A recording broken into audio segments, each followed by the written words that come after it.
कि जो कह रहे अभी कैसा मेरिट की बात, अबे मेरिट क्या है तुम्हारी? क्या है मेरिट तुम्हारी?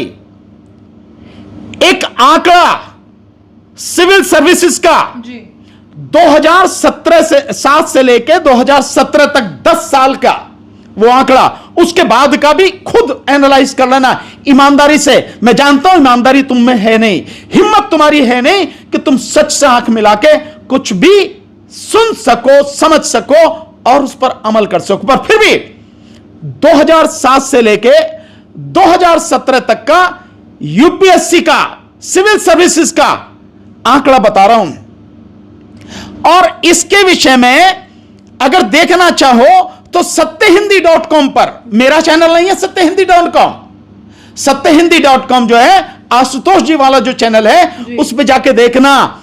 1-2 साल पहली वीडियो पर उस पर पड़ी हैं और उसमें बाकायदा नेत्रपाल जी हैं और शीतल पी सिंह साहब ने बाकायदा उनसे सवाल पूछा है और उन्होंने आंकड़ा दिया है।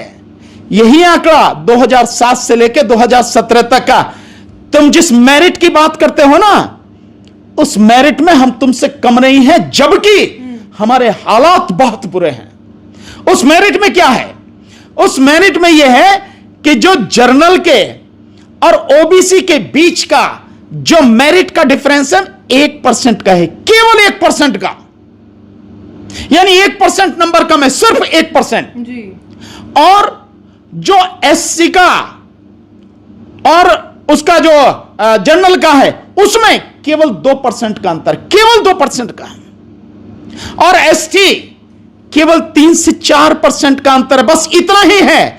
और ये उस सब के बावजूद है जबकि तुम्हारे हालात कहीं ज्यादा बेहतर हैं और हमारे हालात बद से बदतर हैं, तब भी हमारे बच्चे तुम्हें उस स्थिति में टक्कर दे रहे हैं। और एक उदाहरण, टीना डाबी का नाम सुना है ना, आईएएस है, लेडी बच्ची जो है आईएएस, वो शेड्यूल कास्ट की बच्ची है, लेकिन शेड्यूल कास्ट की बच्ची होते हुए भी उसने यूपीएससी एग्जाम टॉप किया। टॉप मतलब यह है कि अगर हमें उस तरह की फैसिलिटी मिल जाए, क्योंकि उस बच्ची के पेरेंट्स जो अच्छे वेल एस्टेब्लिश पढ़े लिखे वो सुविधाएं दे पाए, तो हमारी उस बच्ची ने टॉप किया, तुमसे ऊपर आई वो जी।